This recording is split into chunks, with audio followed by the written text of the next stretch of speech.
오늘의 주요 뉴스입니다. 익산 황등제가 김제 벽골제보다 오래된 것으로 나타났습니다. 황등제 추정지에서 부엽토와 목재 등 제방건축재를 국내 전문기관 3곳의 연대 측정 분석을 의뢰한 결과 기원전 3, 4세기경으로 측정됐습니다.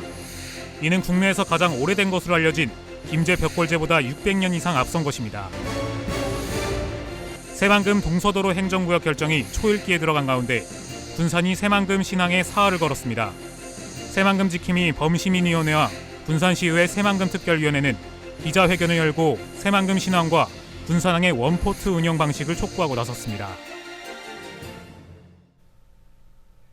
시청자 여러분 안녕하십니까? 2월 17일 월요일 종합뉴스입니다.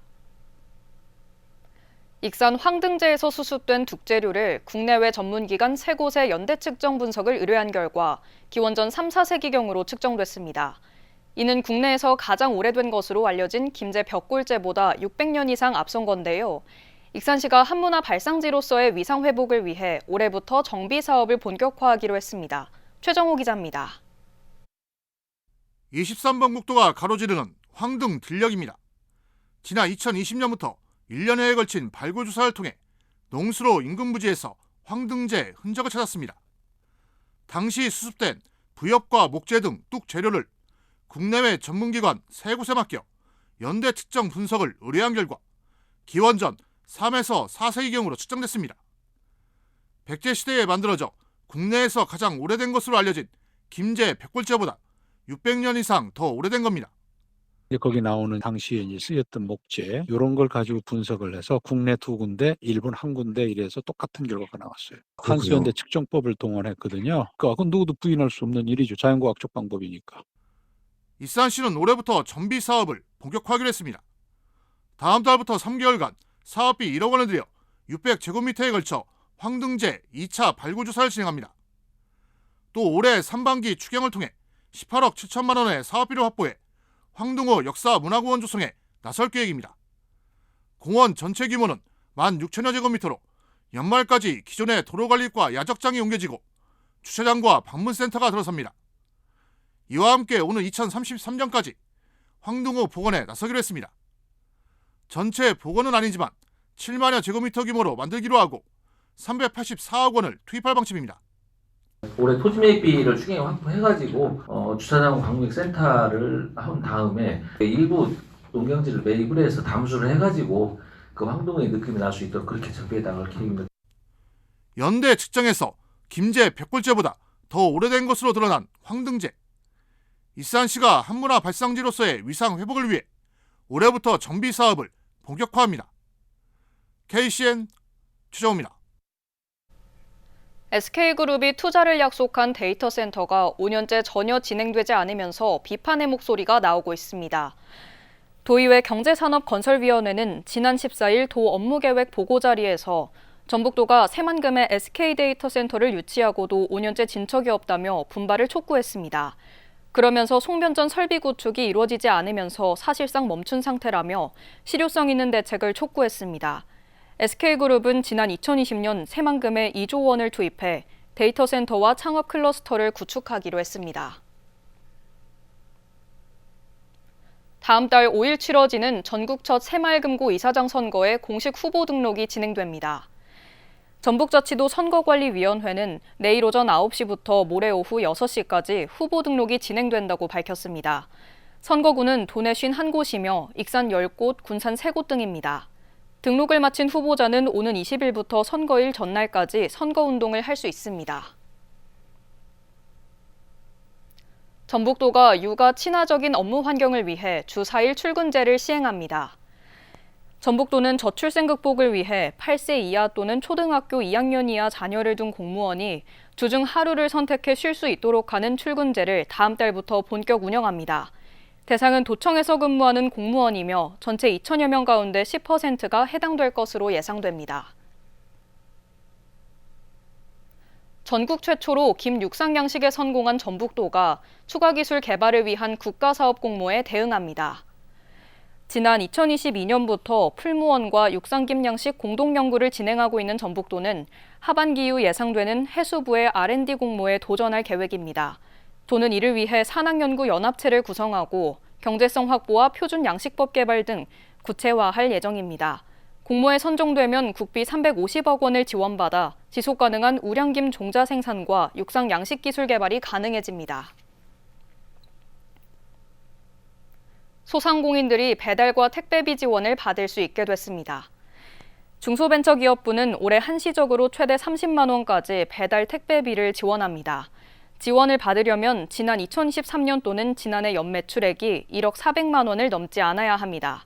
신청하려면 소상공인 24 등을 이용하면 됩니다.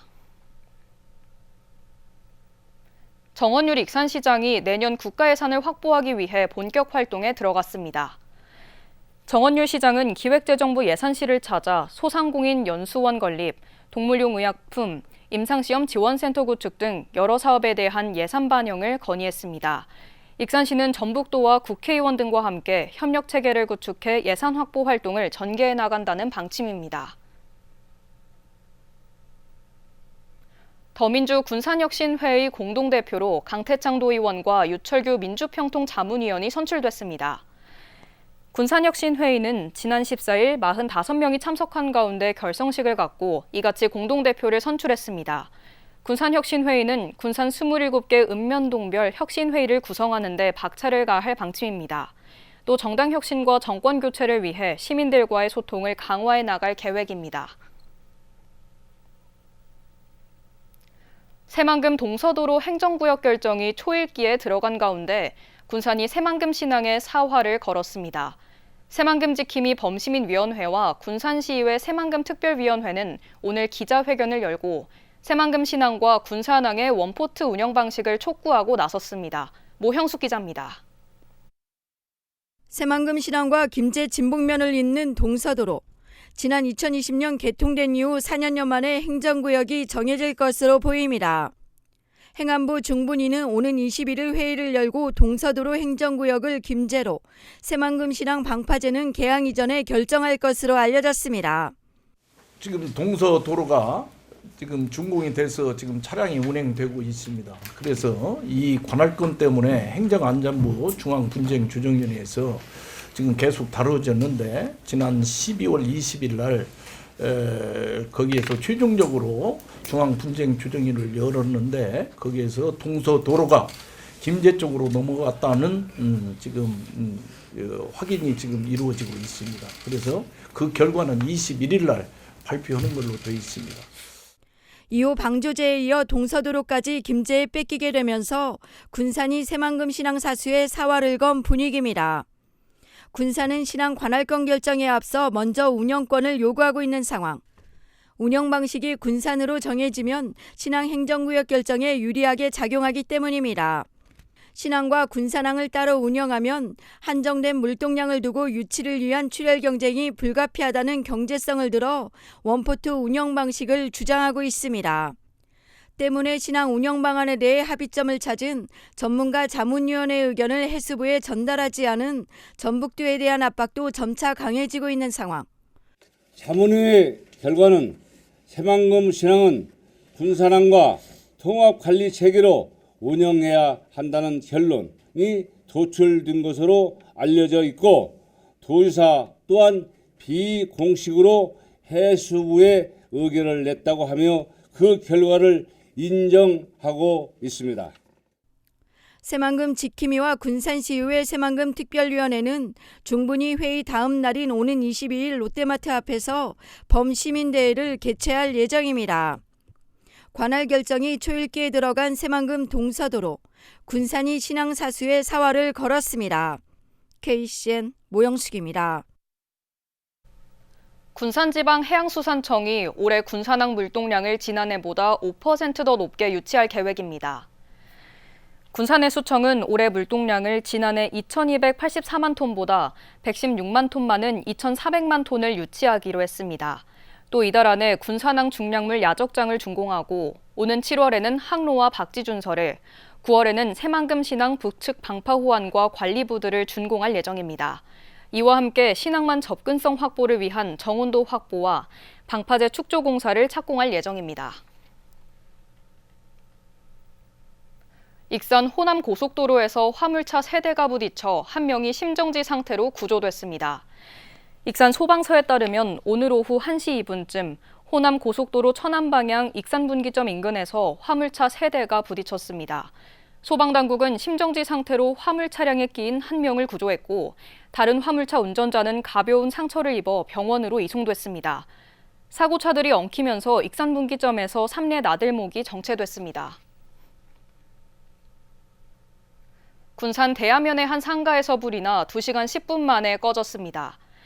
군산 소방서에 따르면 지난 14일 오후 6시 47분쯤 군산 대야면의 한 상가에서 불이 나 내부를 모두 태우고 4,800만 원의 재산 피해를 냈습니다.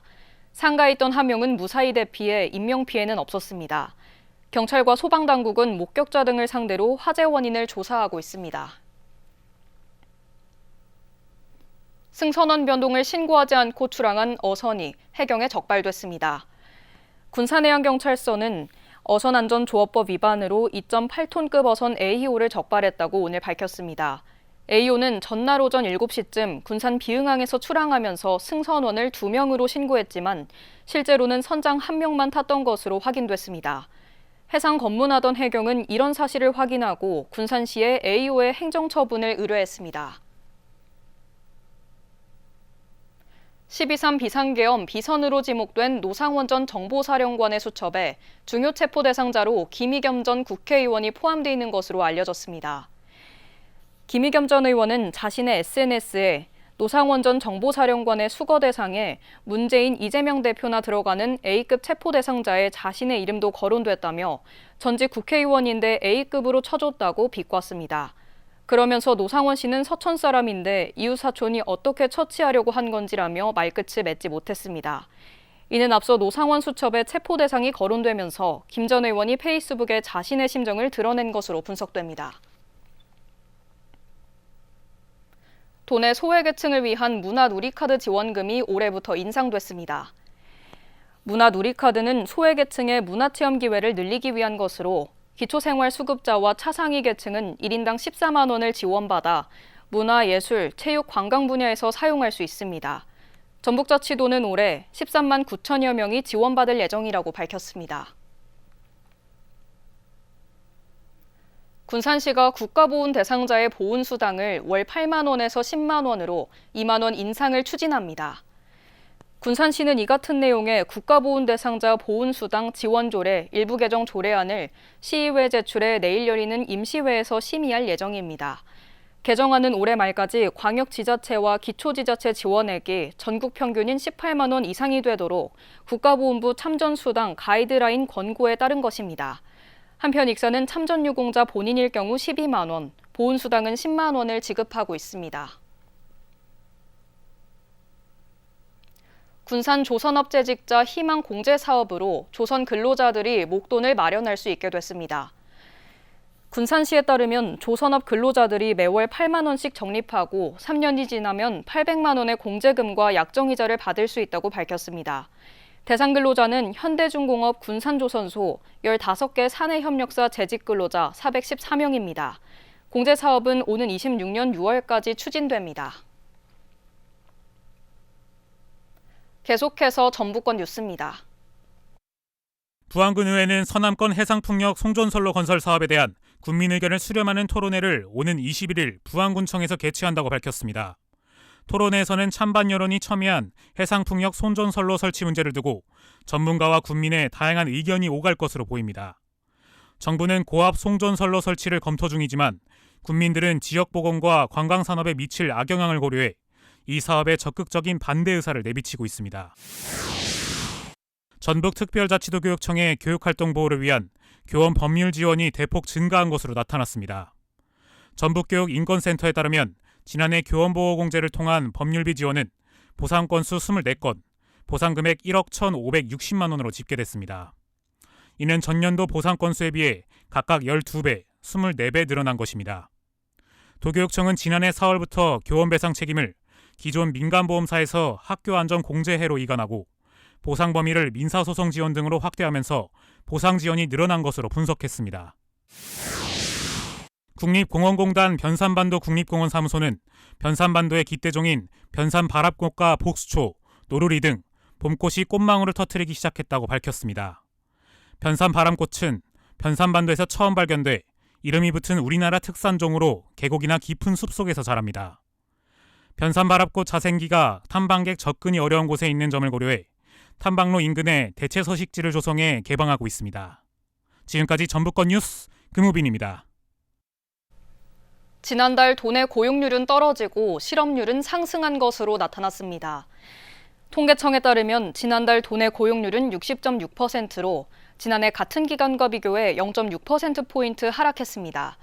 실업률은 4.7%로 1.3%포인트가 상승했습니다. 취업자는 같은 기간 12,000명이 감소했으며 건설업 분야에서 10,000명이 줄어 가장 큰 영향을 미쳤습니다.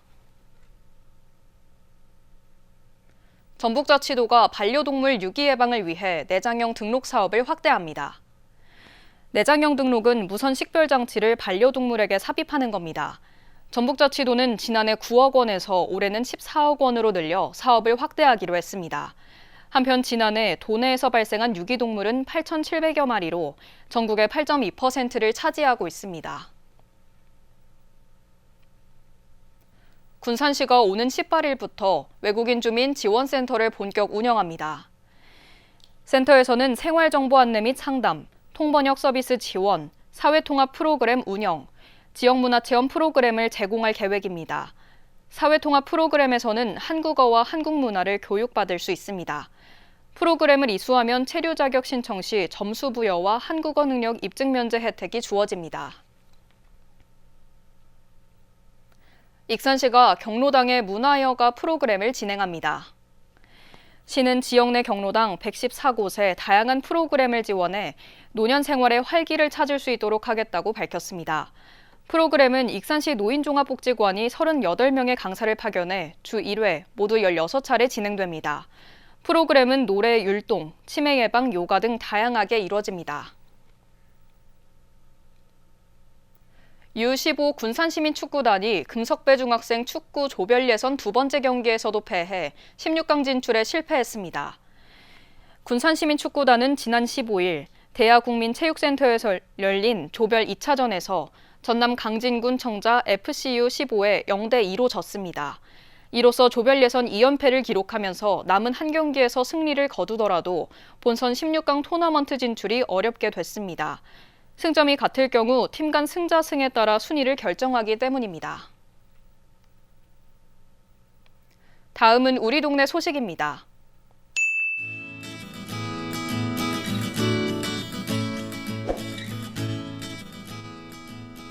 어양동 지역사회보장협의체는 한소반 나눔냉장고 지원 사업을 추진해 취약계층 끼니 지원에 적극 나서고 있다고 밝혔습니다. 위기가정과 취약계층을 대상으로 물품과 부식을 전달하는 사업입니다.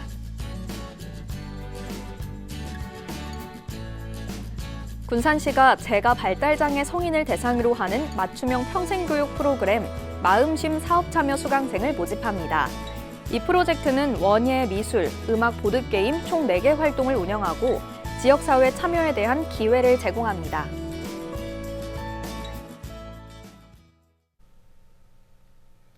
이어서 내일의 날씨입니다.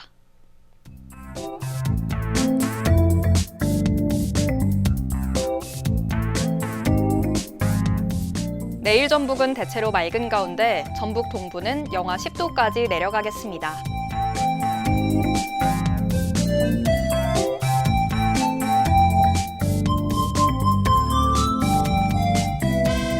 내일 기온은 영하 9도에서 4도로 추운 날씨를 보이겠습니다.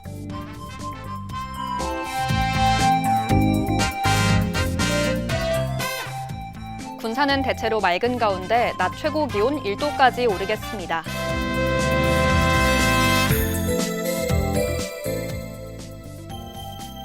익산도 대체로 맑은 가운데 한낮 기온 3도를 보이겠습니다.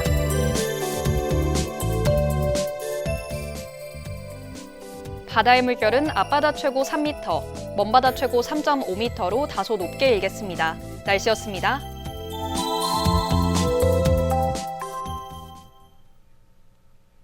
이상으로 KCN 종합뉴스를 마칩니다. 정확한 보도로 늘 함께하겠습니다. 시청해주신 여러분 고맙습니다.